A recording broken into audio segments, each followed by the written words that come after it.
Un cours en miracles, 284 livres d'exercices pour étudiants, partie 1, leçon de 161 à 165. Leçon 161. Donne-moi ta bénédiction, Saint Fils de Dieu. Aujourd'hui nous nous exerçons différemment, et nous prenons position contre notre colère, afin que nos peurs disparaissent et offrent place à l'amour. Voilà le salut dans les simples mots avec lesquels nous pratiquons l'idée d'aujourd'hui. Voilà la réponse à la tentation qui ne peut jamais manquer d'accueillir le Christ là où la peur et la colère prévalaient auparavant. Voilà l'expiation rendue complète, le monde dépassé en toute sécurité et le ciel maintenant rétabli. Voilà la réponse de la voie pour Dieu. L'abstraction complète est la condition naturelle de l'esprit. Mais une partie de celui-ci n'est pas naturelle maintenant. Elle ne regarde pas toute chose ne faisant qu'un. Plutôt elle ne voit que des fragments du tout, car ce n'est qu'ainsi qu'elle pourrait inventer le monde partiel que tu vois. Le but de toute vue est de te montrer ce que tu souhaites voir.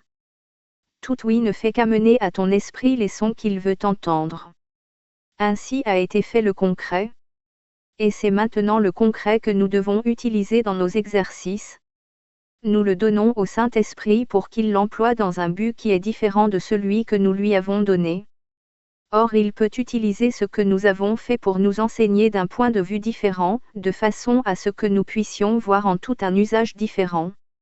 Un frère et tous les frères. Chaque esprit contient tous les esprits, car chaque esprit est un. Telle est la vérité. Or ces pensées rendent-elles claire la signification de la création. Ces paroles s'accompagnent elles d'une clarté parfaite pour toi. À quoi d'autre que des sons vides peuvent-elles ressembler, jolies, peut-être, pleines de bons sentiments, et pourtant fondamentalement incomprises et incompréhensibles. L'esprit qui s'est enseigné à penser concrètement ne peut plus saisir l'abstraction dans le sens où elle englobe tout. Nous avons besoin de voir un peu, pour apprendre beaucoup. Il nous semble que c'est le corps qui limite notre liberté, nous fait souffrir et enfin nous enlève la vie. Or les corps ne sont que les symboles d'une forme concrète de peur. La peur sans symbole n'appelle aucune réponse, car les symboles peuvent représenter l'insignifiant. L'amour n'a pas besoin de symbole, étant vrai. Mais la peur s'attache au concret, étant fausse. Les corps attaquent, mais les esprits, non.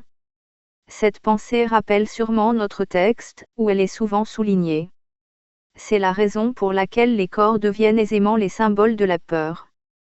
Maintes fois tu as été enjoint de regarder au-delà du corps, car sa vue présente le symbole de l'ennemi, de l'amour, que la vision du Christ ne voit pas. Le corps est la cible de l'attaque, car nul ne pense haïr un esprit. Mais qu'est-ce, sinon l'esprit, qui commande au corps d'attaquer? Quoi d'autre pourrait être le siège de la peur, sauf ceux qui pensent à la peur? La haine est concrète. Il doit y avoir une chose à attaquer. Un ennemi doit être perçu sous une telle forme qu'il puisse être touché, vu, entendu et finalement tué. Quand la haine se pose sur une chose, elle appelle la mort aussi sûrement que la voix pour Dieu proclame qu'il n'y a pas de mort. La peur est insatiable, qui consume tout ce que ses yeux voient, qui se voit elle-même en tout et se trouve forcée de se retourner contre elle-même et de détruire. Qui voit un frère comme un corps le voit comme le symbole de la peur. Et il attaquera, parce que ce qu'il voit est sa propre peur extérieure à lui-même, prête à attaquer et hurlant pour s'unir à lui à nouveau. Ne te méprends pas sur l'intensité de la rage que la peur projetée doit engendrer. Elle pousse des hurlements de colère et elle déchire l'air de ses griffes dans l'espoir frénétique d'atteindre son faiseur pour le dévorer. C'est cela que les yeux du corps voient en celui que le ciel chérit, que les anges aiment et que Dieu a créé parfait. C'est cela qui est sa réalité. Et dans la vision du Christ sa beauté se reflète sous une forme si sainte et si belle que tu pourrais difficilement t'empêcher de t'agenouiller à ses pieds. Or tu vas plutôt prendre sa main, car tu es comme lui dans le regard qui le voit ainsi.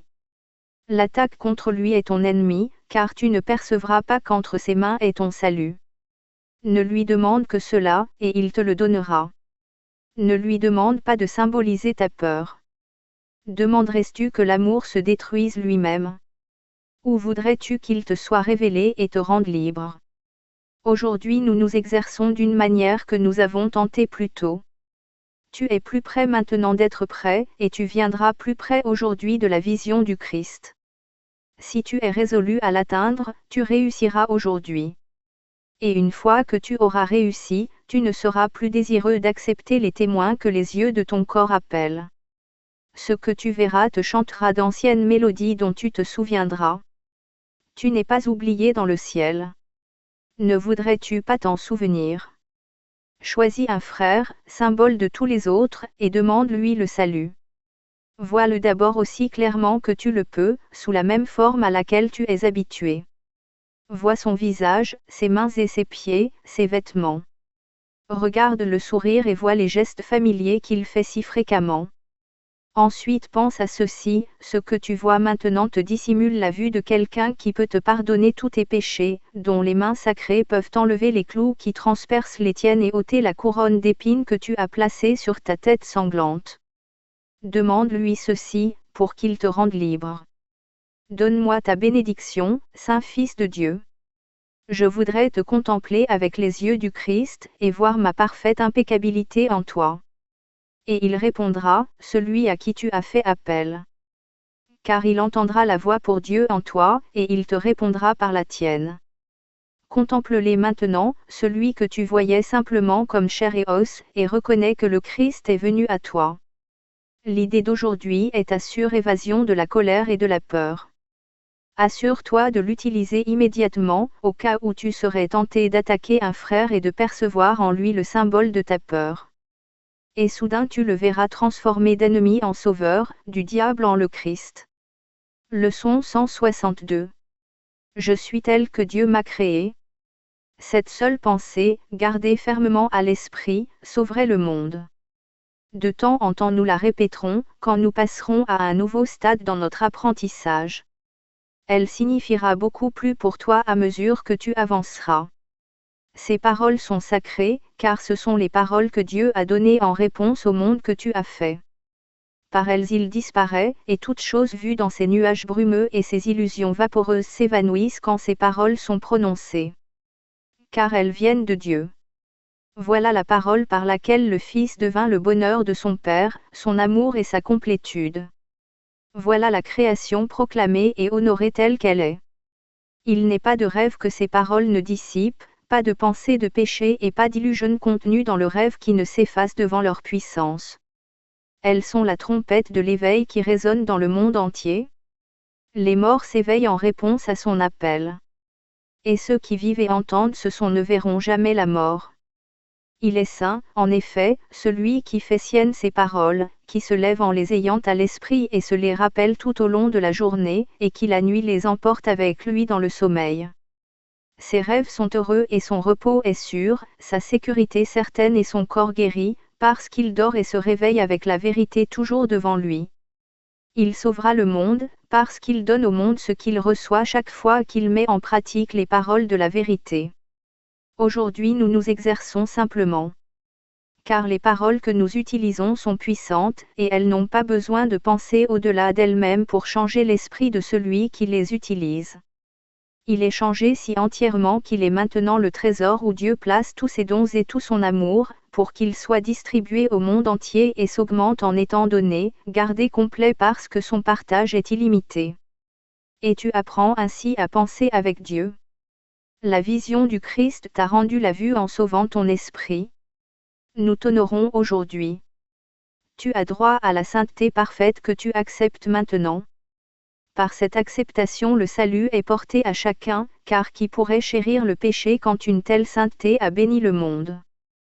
Qui pourrait désespérer quand la joie parfaite est tienne, accessible à tout sans remède au chagrin et à la misère, à tout sentiment de perte, et pour une complète évasion du péché et de la culpabilité? Et qui maintenant ne voudrait pas être un frère pour toi, toi, son Rédempteur et son Sauveur? Qui pourrait manquer de t'accueillir en son cœur, t'invitant avec amour, impatient de s'unir à un comme lui en sainteté? Tu es tel que Dieu t'a créé. Ces paroles dissipent la nuit, et de ténèbres, il n'y en a plus.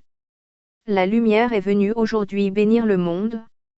Car tu as reconnu le Fils de Dieu, et dans cette reconnaissance le monde le reconnaît. Leçon 163. De mort, il n'y en a pas. Le Fils de Dieu est libre. La mort est une pensée qui prend de nombreuses formes, souvent non reconnues. Elle peut apparaître sous forme de chagrin, de peur, d'anxiété ou de doute, de colère, d'absence de foi ou de manque de confiance, de souci des corps, d'envie et sous toutes les formes où le souhait d'être tel que tu n'es pas peut venir te tenter. Toutes ces pensées ne sont que des reflets du culte de la mort comme sauveuse et comme donneuse de délivrance. Incarnation de la peur, hôte du péché, Dieu des coupables et Seigneur de toutes les illusions et tromperies, la pensée de la mort semble certes puissante. Car elle semble tenir toute chose vivante dans sa main desséchée, tous les espoirs et tous les souhaits en sa poigne funeste, et tous les buts perçus uniquement par ses yeux aveugles. Les frêles, les impuissants et les malades s'inclinent devant son image en pensant qu'elle seule est réelle, inévitable et digne de leur confiance. Car elle seule est sûre de venir. Toutes choses, hormis la mort, sont vues comme hasardeuses, trop vite perdues, si dures qu'elles fussent à gagner, aux résultats incertains et susceptibles de trahir les espoirs qu'elles avaient jadis engendrés, laissant dans leur sillage un goût de poussière et de cendre en lieu et place des aspirations et des rêves. Mais sur la mort on peut compter, car elle viendra d'un pas certain quand l'heure sera venue de son arrivée. Jamais elle ne manquera de prendre toute vie en otage d'elle-même. Voudrais-tu t'incliner devant de telles idoles? Ici la force et la puissance de Dieu lui-même sont perçues au-dedans d'une idole faite de poussière. Ici l'opposé de Dieu est proclamé Seigneur de toute création, plus fort que la volonté de Dieu pour la vie, que l'infinité de l'amour et que la constance parfaite et inchangeable du ciel. Ici la volonté du Père et du Fils est finalement vaincue et enterrée sous la pierre tombale que la mort a placée sur le corps du Saint Fils de Dieu. Non saint dans la défaite, il est devenu ce que la mort voudrait qu'il soit. Son épitaphe, que la mort elle-même a écrite, ne lui donne aucun nom, car il est devenu poussière. Elle ne dit que ceci, si j'ai un témoin que Dieu est mort. Et cela et elle l'écrit encore et pendant tout ce temps ses adorateurs acquiescent, à genoux et le front penché jusqu'à terre, murmurant craintivement qu'il en est ainsi. Il est impossible d'adorer la mort sous quelque forme que ce soit et d'en choisir quand même quelqu'une que tu ne chérirais pas et tâcherais même d'éviter, tout en croyant toujours en tout le reste. Car la mort est totale. Soit que toutes choses meurent, soit qu'elles vivent et ne peuvent mourir. Il n'y a pas de compromis possible. Car là encore nous voyons une position évidente, que nous devons accepter si nous voulons être saints d'esprit, ce qui contredit entièrement une pensée ne peut pas être vrai, à moins qu'il soit prouvé que son opposé est faux. L'idée de la mort de Dieu est si grotesque que même les insane ont de la difficulté à y croire. Car elle implique que Dieu était jadis vivant et qu'il a péri d'une façon ou d'une autre, tué, apparemment, par ceux qui ne voulaient pas qu'il survive. Leur volonté plus puissante pouvait triompher de la sienne, et ainsi la vie éternelle a fait place à la mort. Et avec le Père le Fils est mort aussi. Les adorateurs de la mort ont peut-être peur. Et pourtant, de telles pensées peuvent-elles être effrayantes? S'ils voyaient que ce n'est que cela qu'ils croient, ils seraient instantanément délivrés. Et tu vas leur montrer cela aujourd'hui. De mort, il n'y en a pas, et nous y renonçons maintenant sous toutes ses formes, pour leur salut et le nôtre aussi bien. Dieu n'a pas fait la mort. N'importe quelle forme qu'elle prend doit donc être une illusion. Voilà la position que nous prenons aujourd'hui. Et il nous est donné de regarder passer la mort et de voir la vie au-delà. Notre Père, bénis nos yeux aujourd'hui. Nous sommes tes messagers et nous voudrions contempler le reflet glorieux de ton amour qui lui en tout. Nous vivons et nous mouvons en toi seul. Nous ne sommes pas séparés de ta vie éternelle. De mort, il n'y en a pas, car la mort n'est pas ta volonté. Et nous demeurons là où tu nous as placés, dans la vie que nous partageons avec toi et avec toute chose vivante, afin d'être comme toi et de faire partie de toi à jamais. Nous acceptons tes pensées pour nôtres, et notre volonté ne fait qu'un avec la tienne éternellement. Amen. Leçon 164. Maintenant nous ne faisons qu'un avec celui qui est notre source. À quel moment, sinon maintenant, la vérité peut-elle être reconnue? Le présent est le seul temps qui soit. Ainsi aujourd'hui, en cet instant, maintenant, nous venons contempler ce qui est là pour toujours, pas à nos yeux, mais aux yeux du Christ. Il regarde passer le temps et voit l'éternité telle qu'elle y est représentée. Il entend les sons que le monde insensé, affairé, engendre, mais il les entend très faiblement. Car au-delà d'eux tous il entend le chant du ciel, et la voix pour Dieu plus claire, plus signifiante, plus proche. Le monde s'estompe facilement sous ses yeux. Ses sons s'affaiblissent. Une mélodie qui vient de loin par-delà le monde devient de plus en plus distincte, un appel ancien auquel il donne une réponse ancienne. Tu les reconnaîtras tous les deux, car ce ne sont que ta réponse à l'appel de ton Père. Le Christ répond pour toi, se faisant l'écho de ton soi, utilisant ta voix pour donner son joyeux consentement, acceptant ta délivrance pour toi. Comme tes exercices d'aujourd'hui sont saints, tandis que le Christ te donne sa vue et entend pour toi, et répond en ton nom à l'appel qu'il entend. Comme il est tranquille le temps que tu donnes pour le passer avec lui, au-delà du monde. Comme tous tes péchés apparents sont facilement oubliés, et tous tes chagrins sombrent dans l'oubli. En ce jour le chagrin est abandonné, car les vues et les sons qui viennent de plus près que le monde sont clairs pour toi qui accepteras aujourd'hui les dons qu'il te fait. Il est un silence dans lequel le monde ne peut faire intrusion. Il est une paix ancienne que tu portes en ton cœur et n'as pas perdue. Il est un sentiment de sainteté en toi que la pensée de péché n'a jamais touché. De tout cela aujourd'hui tu te souviendras. Ta fidélité à t'exercer aujourd'hui apportera des récompenses si grandes et si complètement différentes de toutes les choses que tu recherchais auparavant, que tu connaîtras qu'ici est ton trésor, et qu'ici est ton repos. Voici le jour où les vaines imaginations s'écartent comme un rideau pour révéler ce qui se trouve au-delà. Maintenant ce qui est réellement là est rendu visible, tandis que toutes les ombres qui paraissaient le cacher s'évanouissent simplement.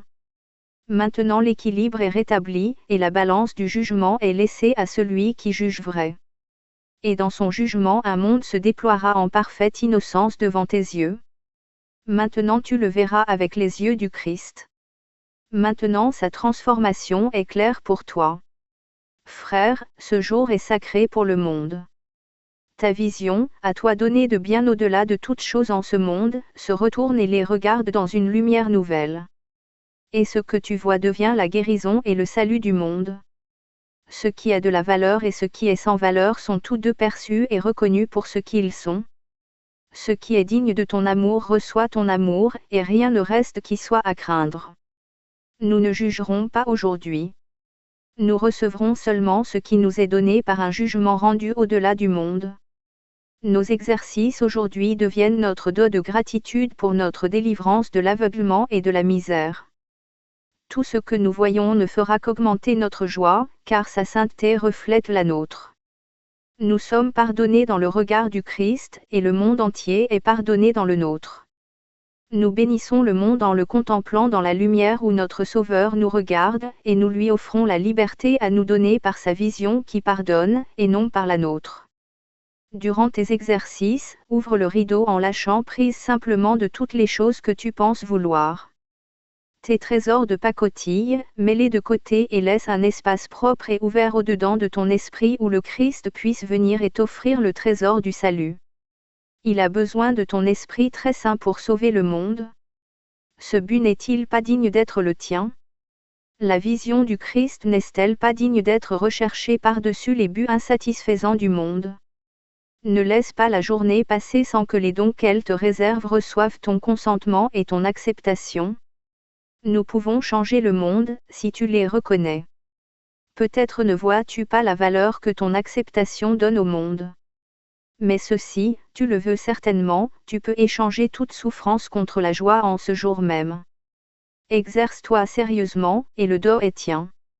Dieu te tromperait-il? Sa promesse peut-elle être vaine? Peux-tu refuser si peu, quand sa main tend à son Fils le salut complet? Leçon 165. Que mon esprit ne nie pas la pensée de Dieu. Qu'est-ce qui fait que ce monde semble réel, sauf ton propre déni de la vérité qui réside au-delà? Qu'est-ce, sinon tes pensées de misère et de mort, qui obscurcit le bonheur parfait et la vie éternelle que ton Père veut pour toi? Et qu'est-ce qui pourrait cacher ce qui ne peut être dissimulé, sauf l'illusion? Qu'est-ce qui pourrait garder loin de toi ce que tu as déjà, sauf ton choix de ne pas le voir, niant que cela est là?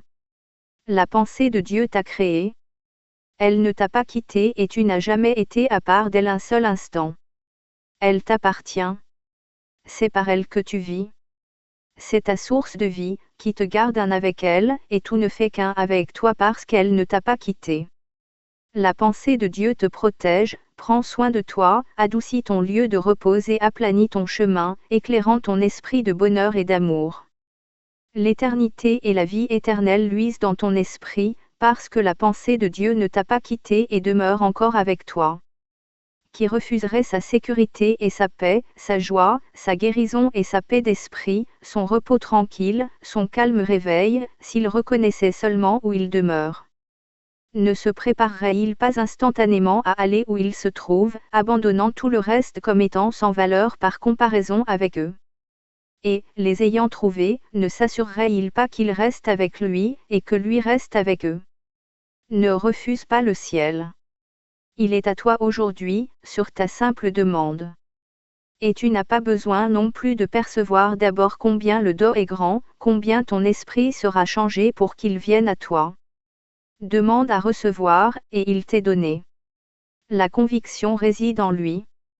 Jusqu'à ce que tu l'accueilles comme tien, l'incertitude demeure. Or Dieu est juste. La certitude n'est pas requise pour recevoir ce que seule ton acceptation peut accorder. Demande avec désir. Tu n'as pas besoin d'être sûr que ta demande est la seule chose que tu veuilles. Mais une fois que tu auras reçu, tu seras sûr d'avoir le trésor que tu as toujours cherché. Contre quoi voudrais-tu alors l'échanger? Qu'est-ce qui pourrait t'induire maintenant à le laisser s'effacer de ta vision extatique? Car cette vue prouve que tu as échangé ton aveuglement contre les yeux voyants du Christ, que ton esprit en est venu à mettre de côté le déni et à accepter la pensée de Dieu comme ton héritage.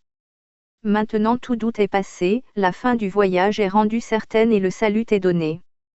Maintenant le pouvoir du Christ est dans ton esprit, afin de guérir comme tu as été guéri.